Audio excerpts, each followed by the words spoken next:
why are all the mechanics leaving here in the year 2022? So I do want to be upfront. I did steal this idea from another channel. This guy did a great job in that video. I just wanted to say that up front. But I kind of wanted to elaborate a little bit more from my perspective. This gentleman that made the previous video, he was a master technician at Toyota, a dealership, right? And he decided to quit for better pay and less headache of dealing with customers, doing fleet. Understandable. A little bit of background on me. I used to be a service advisor at a luxury German dealership. I don't want to say which one exactly yet. I did enjoy the job, but it did have its, challenges. But I kind of want to elaborate on why not service advisors, which I was, but technicians and mechanics are leaving here in 2022. The biggest reason, just look what's out there. There's tons of jobs that are paying similar wages, right? Let's compare an entry-level job to an entry-level job, right? So an entry-level technician, we call them express techs where I worked. They did what I like to call consumables. So oil, filter, AC filters, brake flushes, brakes, tires, batteries,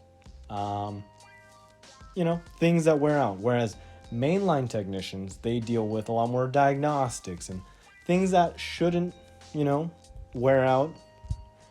Everything wears out, but these things are, you fix them as they come. Things like air suspension, for example. But comparing entry-level job to entry-level job, these express technicians, on average, they make about $20 an hour. On the high end, maybe they can make up to $25 an hour. These guys are, they went to school, some of them, and that's why they get kind of an increase in pay right off the bat. $20 an hour to do kind of, you get dirty, and it is pretty tiring. It's a little bit hard on your body, not as much as, pulling an engine, right? Not as mentally draining either, but this is an entry-level technician job. Understandable. It is hard. It is hard work. You get cuts, you get bruises, things happen. But for $20 an hour, you can be a receptionist somewhere, right? You just pick up the phone, answer some calls, and then, direct them to wherever they need to go. $20 an hour to be a receptionist. Now, if you wanted to take a slight pay deduction and want to work down the street from you, you can work at McDonald's. McDonald's is paying anywhere from like $16 to $18 an hour, depending on where you're at, of course. That's kind of impressive. So I'd say that's one of the biggest reasons technicians are leaving. And look, just in our industry, unfortunately, the pay is just stagnant, right? So the dealerships, they are businesses. So they try and maximize profits and pay you, the least amount possible to keep you there. And at least at my dealership, they were trying to be as competitive. They were trying to be pretty competitive. So they paid it a little bit of a premium. We were working on luxury vehicles, so that's kind of to be expected. Now what we see is a lot of the main shop technicians are leaving, right? Express technicians, you kind of expect them to come and go. Mainline technicians, you don't really expect them to leave as often, but I see a lot of the reason we're seeing them leave now is that, well, they are put on diagnostic work, right? Things that require skills and, things that you develop over a long period of time. So replacing an engine, right? That's not something that an express technician can do. They're not capable of doing it most of the time. You do have an anomaly here and there. But a lot of these guys, while, something like replacing the subframe or an engine pays pretty decent money and not as grueling as you think. What becomes a problem is that they don't do as many consumable things. So oil changes, brake flushes, brake pads and rotor replacements, right? Easy money, essentially. That stuff pays pretty decent, right? So you can easily, for a main shop technician, you can knock out your 8 hours within the first half of the day. Easy. with that kind of work. Whereas they're put on things that take them a long time and may not pay a lot of money. So a lot of the time, on these luxury German cars, they have like little tiny problems here and there that take a long time to figure out. So creaks, for example, we don't give those to the express technicians because they'll spend 6 hours, maybe not even find it within the 6 hours. But you give it to the mainline technician, and they kind of pinpoint where it is. They have experience in doing this. Unfortunately, the way the dealership's set up, you don't get paid that much on this type of warranty work, right? You might get paid half an hour.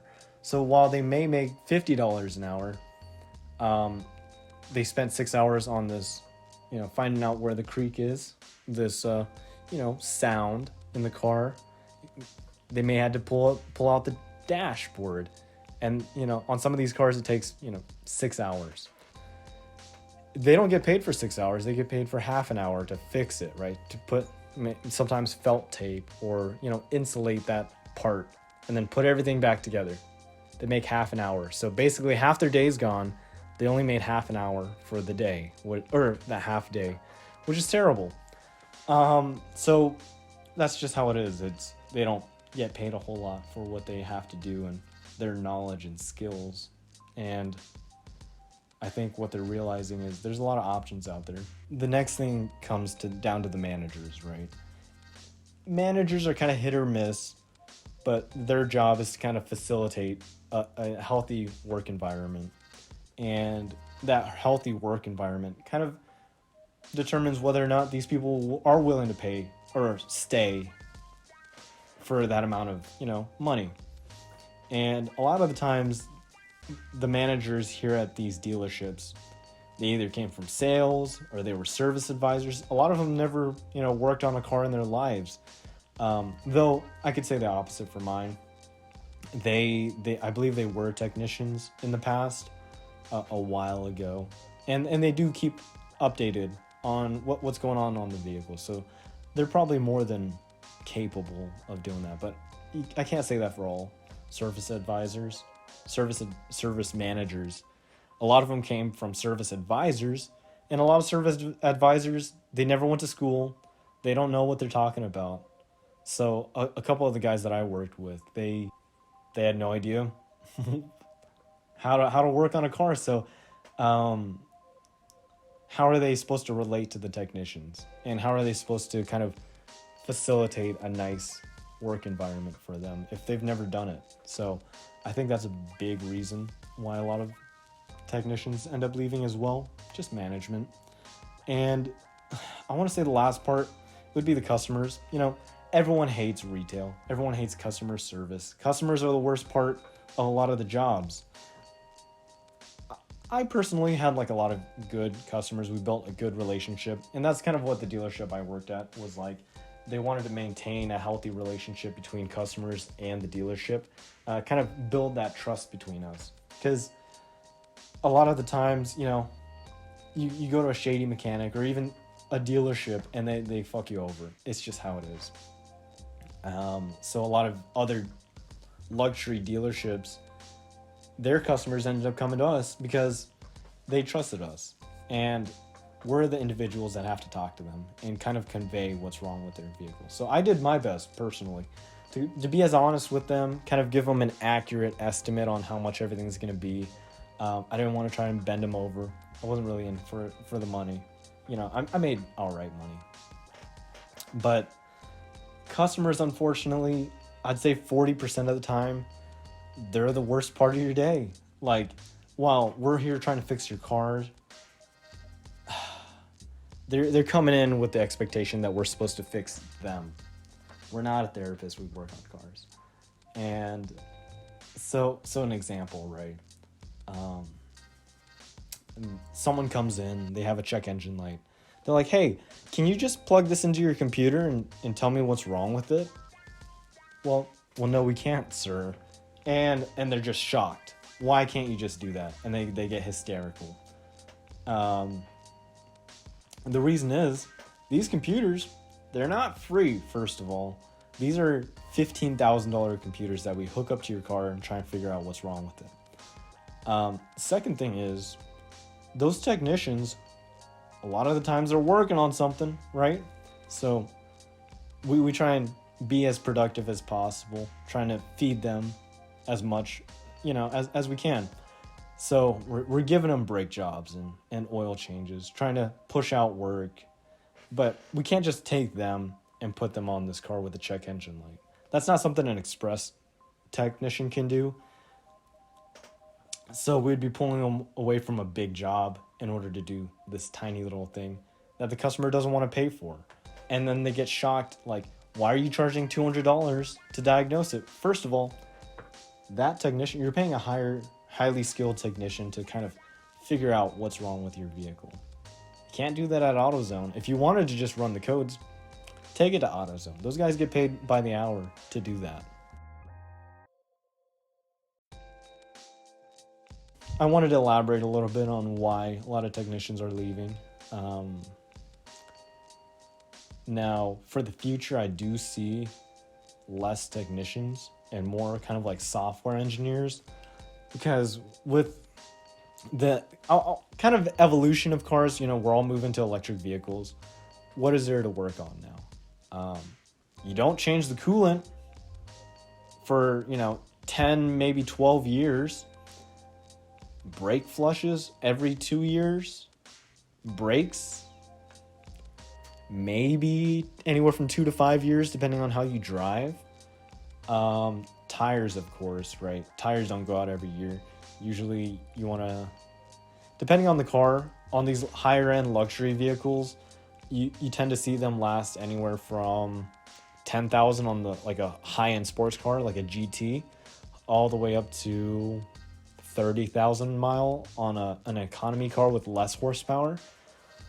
But there's really not a whole lot left to do on these new electric cars.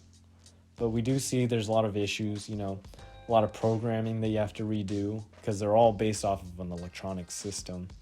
So any little bug in the system will cause it to mess up and become a brake. So that's where I see it going. So a lot more of these technicians, they're going to be replacing, just straight up just replacing the whole motor instead of, changing little gaskets here and there, which is going to cost a lot of money. But I don't see this industry growing as much, the service industry for cars at least. But if you want to know a little bit more, just feel free to, like the video, comment, or share it. Let me know what you're curious about, because I was pretty knowledgeable in the service industry, and more than happy to answer any questions. Peace out. I gotta go eat.